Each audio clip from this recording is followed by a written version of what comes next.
Praise the Lord. Good morning.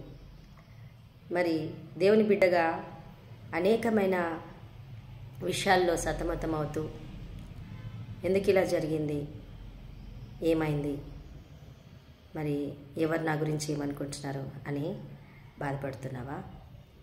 మరి దావీదుని చాలామంది యోబుసీయులు దగ్గరికి ఆయన యుద్ధానికి వెళ్ళినప్పుడు ఒక నానుడి పుట్టిందంట. ఏమనంటే ఈ దావీదుకి కుంటివారు గుడ్డివారు ఇష్టం లేదని చెప్పి. అది నిజం కాదు. నిజంగా ఆయన లోపల అలాంటి ఆలోచన లేదు. దావీదు తత్వం అది కాదు. ఆయన మ్యానిపులేట్ చేస్తారు మనుషులు, మరి ఆ విధంగా సామెత పుట్టించినారు. అది సత్యం కాదు.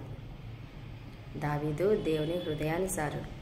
మరి యేసు ప్రభుని కూడా తప్పుపట్టినారు అందరూ, ముఖ్యంగా పరిసయ్యులు, సద్దుకయ్యులు, ధర్మశాస్త్రోపదేశకులు, పండితులు. వాళ్ళు వాక్యం మొత్తం నోటి మీద ఉండేవాళ్ళు తప్పుపట్టినారు. ఏమనంటే ఈయన సుంకర్లతోనూ పాపులతోనూ సాంగత్యం చేస్తాడు.